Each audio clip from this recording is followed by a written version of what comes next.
Hey Clashers, this is Mickett. I'm your host today, and today we're talking about dragon attacks. More specifically, how to get 3-star war attacks with dragon attacks at mid-level warring. Really focusing on attacks where the majority of the army composition is dragons, say 8 or 9 or 10 or more dragons. Have you ever had trouble getting your dragons to cooperate? Feel like the next Supercell upgrade should be Dragon GPS or something like that? Believe me, we've all been there and seen it happen, but if you pay attention, there are some people who seem to have it figured out and seem to get 3 or at least 2 stars nearly every time they attack. So don't just drop all your dragons and hope for the best. Position yourself for the best chance of success, and that's what we're going to talk about. Dragons are perhaps the easiest troops to 3-star with in mid-level warring if used correctly, which is why so many use them. So we're going to discuss 2 things. We're going to discuss preparation and execution. So I'm going to give you 5 points for preparing your attack and 7 points for execution. And after that, I'll pull apart a few attacks that I saw lately to demonstrate a few of these points. So starting off with preparation, the 5 different things, and obviously this is not a compendium of everything, but it's just 5 things that I think are important to look at for preparation. First of all is base analysis. Analyze the base. Scout it out. Figure out if the given base you're looking at attacking is your best option. If the base can be left to someone with a better suited attack in your clan, then do so. Pick another one. No base layout is perfect against every sort of attack. Some of them lean towards dragon attacks. Some of them lean towards more of a go-wipe defense. So don't pick the one best suited against your dragons when you're doing a dragon attack. The second preparation item is to understand dragons. Understand their behavior, their capabilities, limitations. They go to the closest structure, important or not. I'll tell you, sometimes they feel like they're just running away from their structure you want them to go to, like they are reversed magnets, reverse polarity magnets. Also, they can be waylaid by CC troops or airborne skeleton traps, although these sometimes can be used to your advantage, of course, on centering and so forth.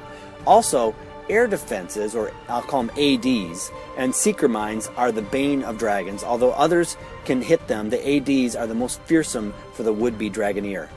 The third preparation item is spelling. Plan your spells according to how you will use them in your attack. I'll talk a little bit about spell composition a bit later, but for now I'll just have you remember that they are vital and primary to the interactive part of the attack. The fourth one is form follows function. Form and plan your army composition based on how you will attack, whether it be all dragon or a dragon with a CC draw out, be a clan castle draw out, or a hybrid like a stomp and fry where half dragons, half hogs. Now, I like the all dragon method. It kind of runs the exception to the rule of drawing out the CC troops if you use your spells right. But whatever it is, you want to make sure that you've planned your army composition appropriately based on who you're looking at attacking. And fifth for preparation is getting engaged.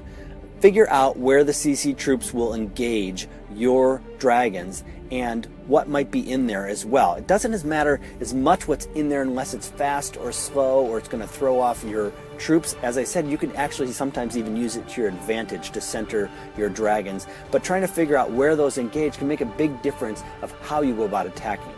So the 7 things for execution. Let's move on to that. First of all, dragon droppings. Don't just drop all your dragons in one place. Be strategic about it. A popular method I see is the corner drop, or where you drop them all in one place. And I advise against this. It's not something that generally works out. It can work, but you're constantly working uphill from the get-go.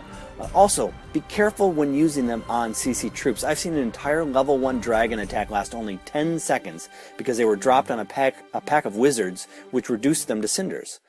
At least drop them in a semicircle if you're going to do something like that, but most of all, drop them with some forethought and some strategic planning. The second one is to choose your side carefully. What do I mean by that? Choose where you're attacking from. Be very strategic and careful about how you plan your attack, because even somebody who could 3-star from one side may not be able to do it from the other side because of the way the layout is, the way the ADs, the way everything is put together may be very difficult against on one side, but may be a lot easier on another one. Now, especially in cases where the clan castle is buried in the midst of the ADs, If you're lucky enough to get someone with an exposed AD, well, hallelujah. But if not, you're going to have to work for it. So you want to get your dragons to engage those CC troops as quickly as possible. And unless you're only going, if you're going for 2 and you're not really worried about that, you're just going to press in and try and hit the 2, fine. But we're really trying to look at how to get the 3-star attack. Now, part of any attack is to anticipate where the CC troops will go before they go there. And also trying to anticipate where your troops will go and how they will go straight up the middle, around the side, that sort of thing. The third item is sheepdogging. Shape your attack area. Force the dragons to go where you want them. Corral them. Dragons are incredibly powerful, but force that power where you want it. Yield it like a weapon where it is best used. This can be done effectively with minions or archers or other things, or even a barbarian king or an archer queen if you have them, or even simply by strategic dragon placement, which happens to be my favorite. This is the cause of the majority of the high percent 1-star attacks you see out there, where somebody will get 80-90% but only get 1 star, because the dragons play ring around the rosy and never really make it to the AD or the town hall, without which the attack on that town hall can only yield 1 star max. The fourth item is timing is everything. Time your drops. If done correctly, you don't need to rush with the dragons. Certainly if you're trying to draw out CC troops, usually the time limit is you got to get your dragons in there by at least about 2 minutes. But you don't have to rush too quickly if you're starting to place down the dragons strategically to be able to get rid of some of the chaff, some of the outside structures to shape it. One of the things, the fifth thing that I would put on there too as well is the spell check. Effective spell usage is one of the main keys to dragon attacks and getting 3 stars. Balance the elements of patience and opportunity. I've seen many spells drop too late. Heal spell can't overcome an AD, especially a higher level one. I've also seen when spells they waited too long and they're not able to correct for that problem. Common spell compositions that I've seen that work really well are 3 rages, or 1 rage and 2 heals, 2 rages and 1 heal, 3 heals, or even 3 lightning. Although if you're going to do a lightning, don't do any less than 3. And if there's high level ADs, you're going to probably need 4. That's a different technique, but if you're mixing in lightning at all, you have to go all lightning pretty much. The 6th item is extra ADs. Dragon attacks can usually engage 2 ADs if done from the correct side, but Town Hall 8s have an extra AD and Town Hall 9s have 2. How are you going to specifically get to those? A lot depends on how the ADs are placed in the base. And the 7th item to look at for execution is hide and seek. Don't forget about the hidden elements, seeker mines, hidden Teslas, even kind of how the layout is made to force your dragons to go different ways can actually be a hidden element to it, because you don't know quite where those Teslas are, where they'll pop up, and how they'll take your dragons. And the skeleton traps can be another one that can waylay your dragons as well. Think about those things and figure out how it might go. I will tell you, I've seen many people who try and go high because they see low level ADs, but forget that the reason why the person is ranked high over some of the other ones they're looking at is because he may have level 6 Teslas hidden there, and those can lay waste to your dragons as well. So let's take a look at a few attacks I've seen lately that I just put on here that demonstrate a few of the elements that we've been discussing. So here's a great example of what I like to call sheepdogging or shaping the field. The dragons are going to be attacking from this side and coming in this way. Now, one mistake that a lot of people make, if you look at the ADs are basically right there, there, and there, and they are surrounding the town hall and protecting that very well.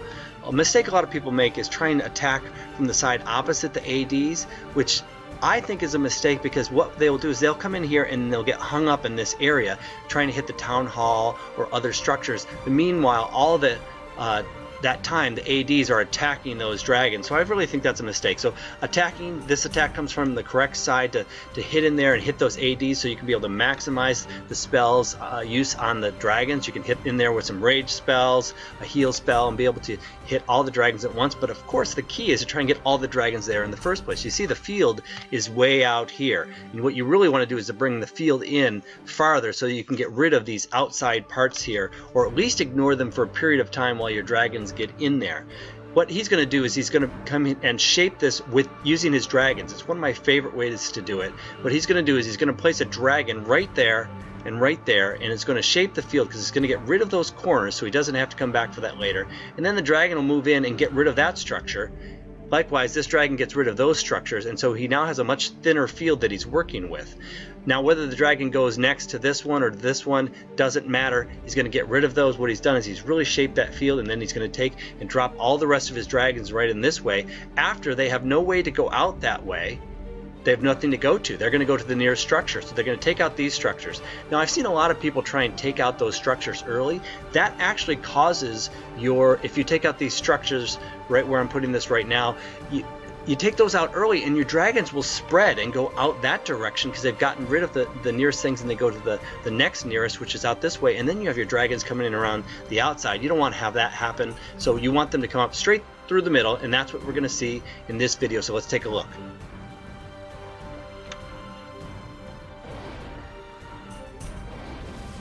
So there he drops the dragons, one on each side, taking out those corners, bringing it in, shaping that field, making it thinner. He has patience. You really need to drop the dragons in there at about the 2-minute mark. He has plenty of time. As they start to take those out, then he's going to come around and drop all the other dragons out there. Now, one of the things that's nice about a total all-out dragon attack is the fact that you really don't need to worry about the CC troops. It's one of the exceptions to the rule, having to draw those out. They'll just march right over the top of them if you use the spells correctly, and he does use the spells very well here. So they're just getting in and engaging that AD, and then he's going to drop that rage spell there, and they're just going to rage right over. Now, they actually center more because they're all headed to try and kill the CC troops. That helps them even more. Once they take care of that, now they're engaged on the ADs. They're still in the rage spell. Now notice how he drops the spell ahead. It's a very important way to drop the spells. He drops it so the dragons will move into the spells as opposed to moving out of the spells if you drop it right on top of them.